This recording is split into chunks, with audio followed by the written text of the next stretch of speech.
Hello, my name's Damian Wyld and I'm from the Australian Family Coalition.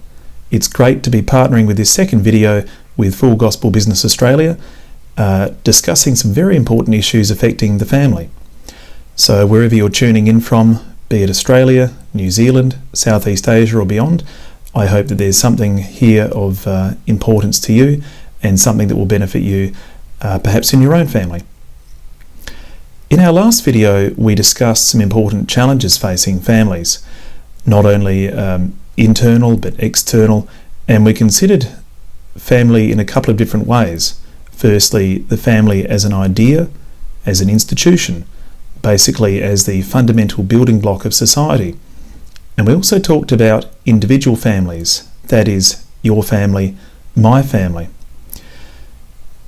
In this video, I'd like to take that concept a little bit further and actually talk about the family as we experience it, yours and mine. I've been a pro-family advocate for the best part of 20 years, but it was really a wake-up call to me when, probably some 5 years ago now, I received a letter one day from a bishop here in Australia, and he said something very eye-opening to me. He said, "Wonderful though your work is, important though it is to be advocating good sound policies to state and federal parliamentarians trying to achieve good outcomes for families across our country, the most important thing you can do as a husband and a father is invest in your own family." Now, of course, as a husband and father, I should know those things, and I'm sure that deep down I do and I did. But to have someone put it in such blunt terms was a wake-up call that all the good work we can do as advocates pales compared to that need to play the best role that we possibly can to help our own individual families to flourish. When I began my work as a pro-family advocate in the early 2000s, I did so because I very much cared about the role of the family in our society. But as I'm sure those of you will know who are married and parents yourself, when you do take on that new state in life, it gives you a very different perspective. Of course, we were all children ourselves once. We all come from families ourselves. But marrying and having families of our own gives you a very unique understanding, I think, particularly when it comes to all the cares and challenges and wanting the best for our spouses and our children. It goes without saying that beyond our own families, if we want to have a healthy society, we cannot possibly do that without healthy families. Interestingly, some good analysis I read in recent years on the state of the family and on some internal and external influences that we need to be considerate of came from American commentator Rod Dreher. Now, some of you will be familiar with his books, The Benedict Option and Live Not by Lies. He's an interesting commentator because having spent time in different Christian faith backgrounds, he has a very unique ability, I think, to speak to different audiences and to engage them in some of these very key issues that we're going to talk about. Perhaps the crux for me of what he talked about in terms of influences on the family was when he talked about children in school and the sort of influences that they will receive there in their perhaps 30 odd hours per week. Dreher talks in The Benedict Option about the naive belief of some parents that their mere chats around the family dinner table, if such an event even takes place in many homes at all anymore, the idea that a 20-minute, half-hour chat, and I'm paraphrasing here, can somehow balance against the sort of weight of external influences children are receiving is naive. Now, this is not to alarm anybody that anything and everything that comes from outside the family and from the school is bad and evil and to be shunned, but Dreher warns to be incredibly invested, to use that word again, in what our children are being influenced by. So again, not to be alarmist nor fearful, but going forward and discussing some of these things, I'd like to stress some positive influences that we really ought to be mindful of.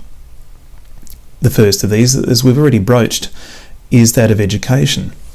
Now, it's really important to note that parents are the primary educators of their children. We certainly know that in their formative years. Everything they learn, everything they mimic, they get from their parents, first and foremost. Just because children suddenly attend school, a kindergarten, a primary school, a high school, parents don't suddenly lose their rights or their interests in their children's education. Parents remain at all times the primary educators of their children. That they choose to outsource that obligation, or to involve the schools or the government through their education departments and curricula in the education of their children, is entirely the prerogative of parents at the end of the day. And I think too many parents ignore that fact, or perhaps forget that fact. This is not to criticise parents. They are incredibly busy people, working, raising their families, but perhaps they forget their rights and their responsibilities. And it's very important to remember that that role remains at all times. So having an interest in what children learn, even if they outsource that role, as I said, to a school, not only a public school but a Christian school, it doesn't matter. At the end of the day, parents have to maintain a very keen interest in what their children learn. The next thing to talk about is the internet. Now, we mentioned this briefly in the last episode. The internet, a bit like television before it, can be a fantastic tool. It can also be a terrible curse if misused and mishandled. It's a bit like fire. You've heard the saying, it's a wonderful servant but a terrible master. The internet can be a wonderful tool. It can open up an incredible range of learning opportunities. And right now, as many of us are going through different sorts of restrictions due to government responses to coronavirus, the internet is something that we have come to rely on very heavily. It has been a fantastic tool for communication. It's the very means through which I'm speaking to you now. Likewise, social media. Social media can be a fantastic tool. I've met and made some wonderful friends online and through social media. Not to put too fine a point on it, I met my wife online. So these can be amazing things, bringing people together from all across the world to learn wonderful things, to share their faith.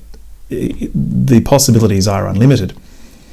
But it goes without saying that never before have we had such a direct window into our own homes, into our very pockets through a mobile phone. Never before have our children been so easily exposed to external influences and potentially prying eyes through the internet and through social media. The risk of children being exposed to pornography at a young age is incredibly real, right in the family home.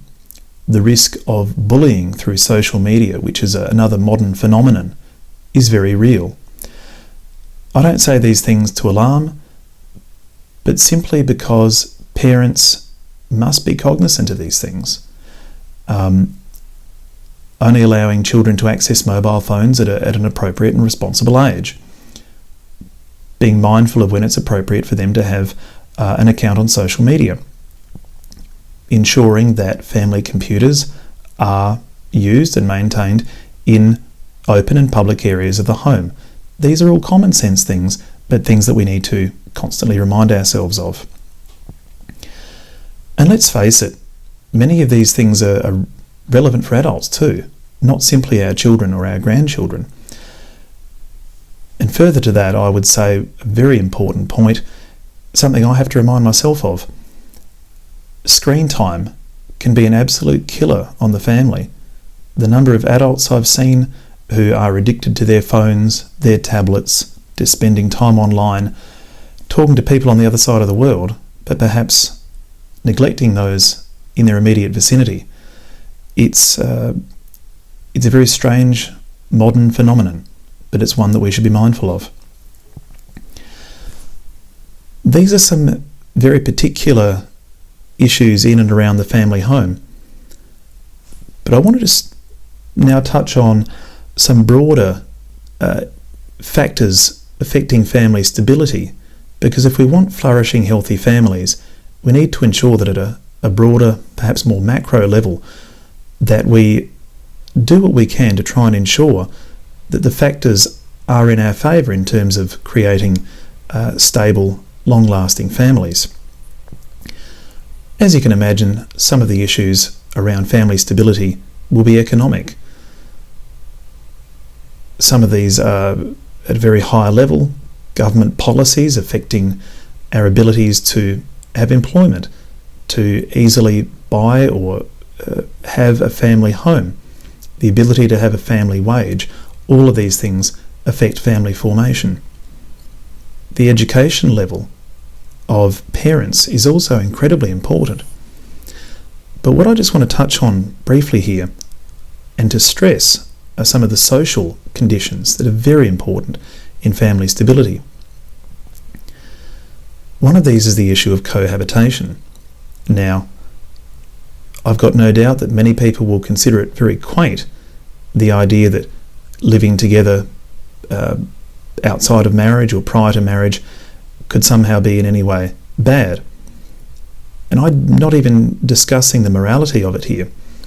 The facts simply show, though, that cohabitation before marriage or outside of marriage lends itself to family instability in the future.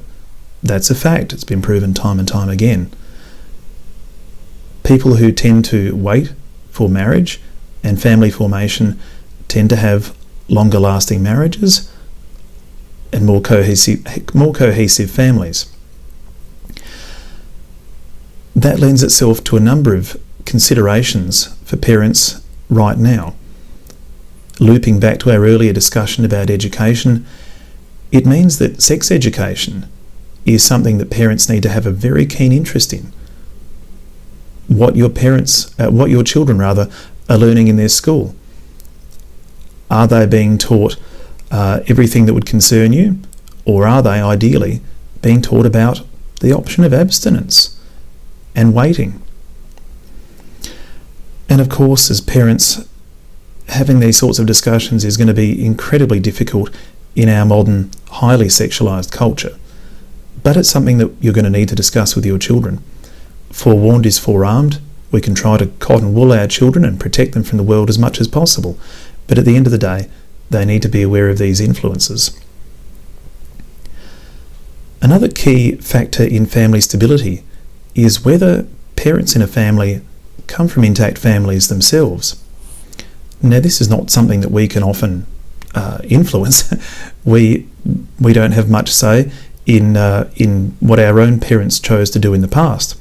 But it is something to be mindful of, that sadly, family breakdown can be an intergenerational issue, that children of broken homes often struggle to create long-lasting intact families themselves.